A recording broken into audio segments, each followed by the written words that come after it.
Okay. So I'm coming to you from the shop. So for those of you who don't know me, my name's Helen and the business name is Helen Round and I'm the founder of the business. And we're based in Cornwall, southeast of Cornwall, right on the tip by the sea, and a little isthmus just over the water from Plymouth, really. But we still like to think we definitely are in Cornwall. And we handcraft a range of beautiful, sustainable linen homeware. And I'm coming to you today live from the shop, which is really nice. And all of our designs are hand printed onto linen, and we use traditional screen printing techniques and make all of our products here in Cornwall. And we really do love to create products that champion traditional artisan crafts and help people to live more sustainably. And one of the things that we do is we try desperately to minimize waste. And creating this fabric twine is a great opportunity for us to use up smaller pieces of fabric that we acquire during the pattern cutting process. So I've got a lovely box in front of me, which is all the selvages from the fabric that Kim has cut off, and they make beautiful fabric twine. In fact, I've got two, we've all been having a go here in the studio, and I've got two lovely reels full of it here, which we're going to do something else with at a later date.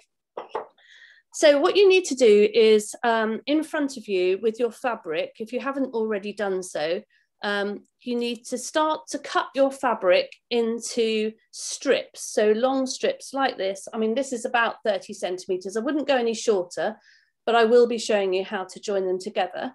So if you haven't already done so, cut your fabric into strips so they're no wider than 2 centimeters. I like mine about 1 centimeter because it means I can create a fabric which is about that wide, so it's not as wide as a finger.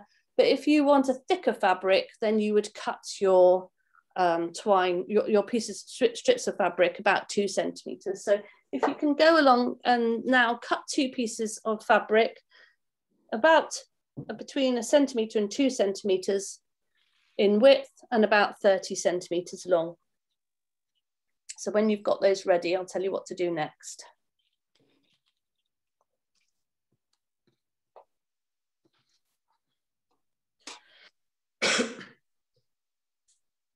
Okay.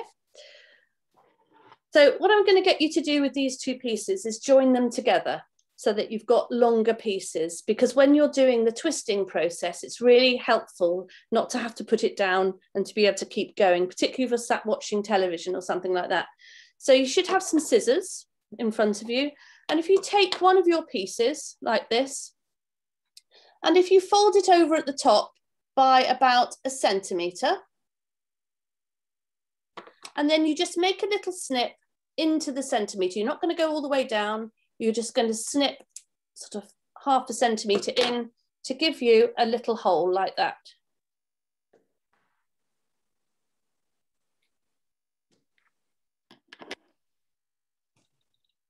We've done that on one piece. Now take your second piece, fold it over about 1 centimeter or so, and again, a little snip to create a hole.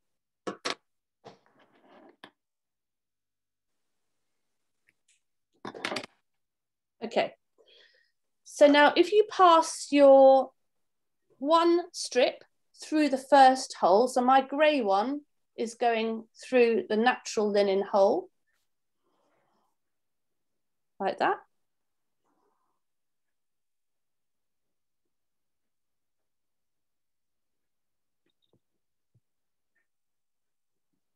And then I'm going to take the end of the grey piece and I'm going to thread it back through the hole that I've just made. And I'm going to start to pull them nice and tight, and you'll find that they join together like that.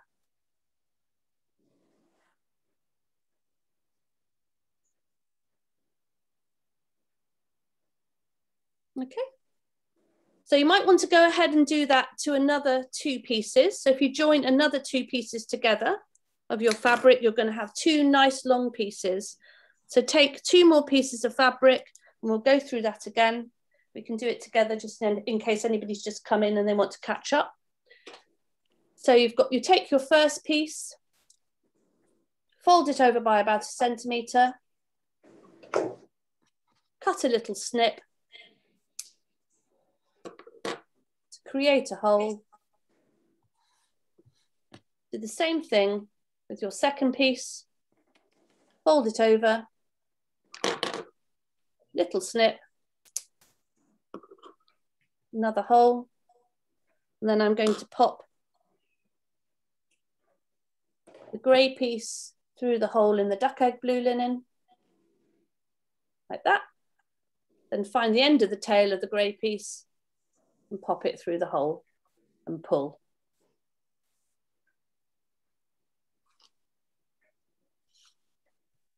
Okay, so I've now got two nice long lengths of joined up fabric scrap. Okay.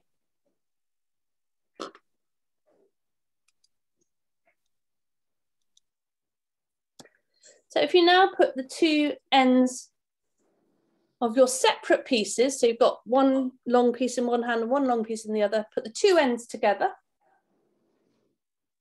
and tie a knot. Twist them around, whatever way you tie a knot, tie the knot to keep those two ends secure.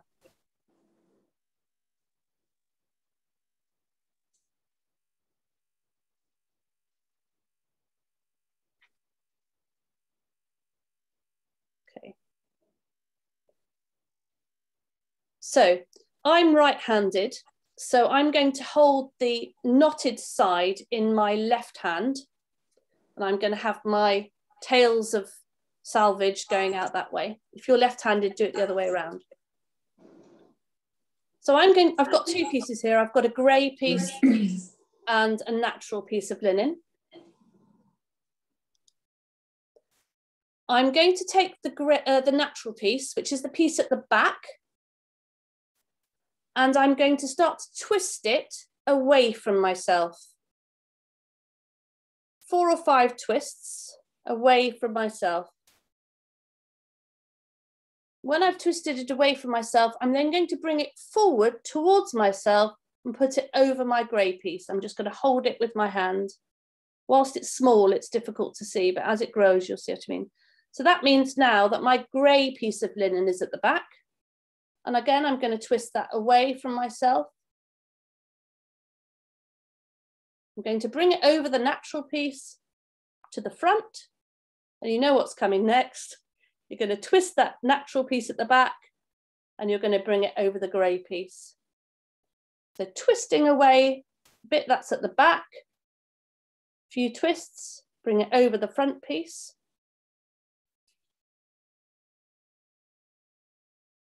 Twist away, bring it over the front piece.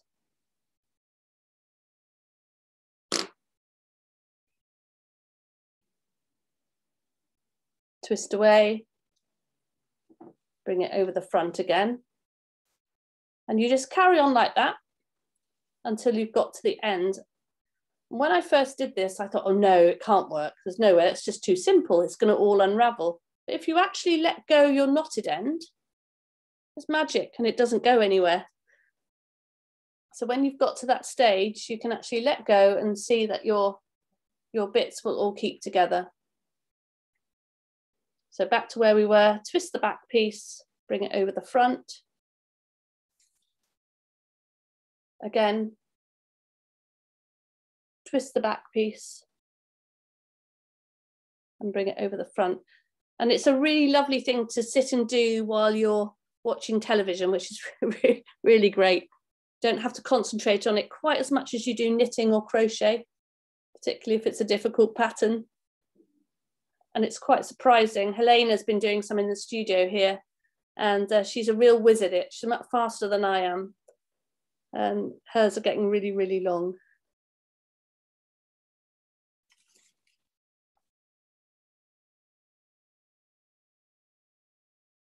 I'll have a look at you all and see how you're all doing.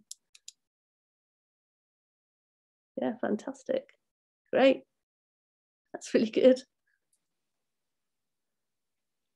So what's really lovely is you can play around with colour combinations. Any fabric you can use. I mean, I found the best t-shirt fabric's a bit stretchy, but it does work. But silks are absolutely beautiful. Linen is perfect, as is cotton. So any little scraps, you now know how to join them together, which is quite a good idea to do that at the start, because if you are now going to have to join on bits, you're going to have to put it down. If when you get to the ends of these longer bits, what you can do is just get a clothes peg and pin it onto the bit where you've got to, where you've twisted up to stop it all unraveling.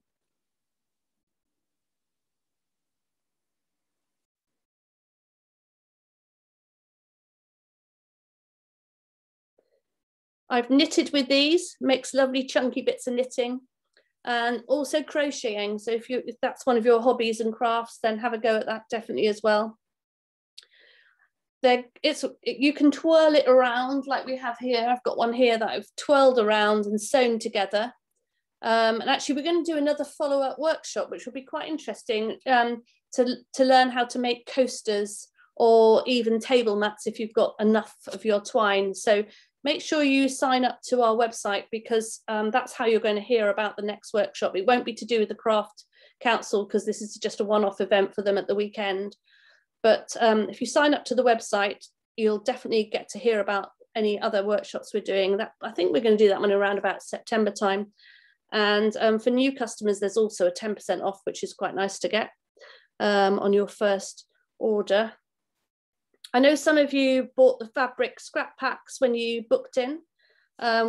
We've run out of those, but we have got some lovely other scrap packs with printed fabric and unprinted on it. So if you're a patchworker or a quilter, they are beautiful pieces of linen that just don't quite make the mark for us, or maybe we're not printing that way anymore.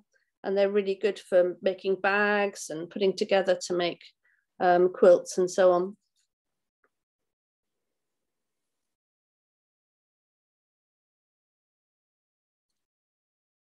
How's everybody doing? Give me a wave. Oh, fantastic. Look at that. It's really great.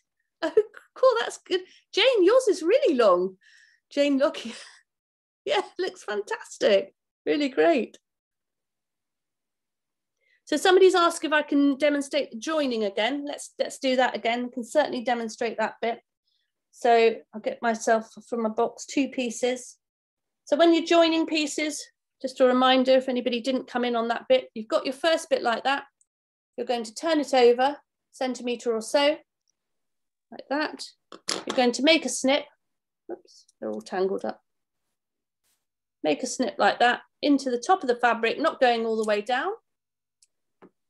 You're going to do the same with the piece of fabric that you want to join it to. So I've got a grey bit here, turning over a centimetre or so, snipping in.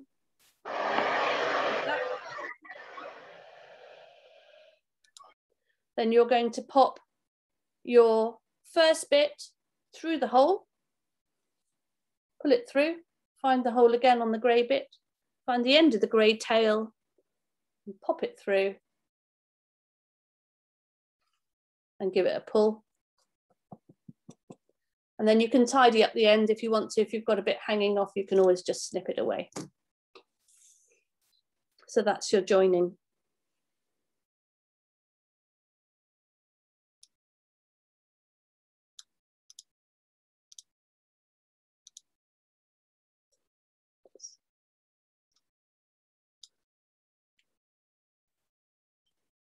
Just seeing how everybody's doing.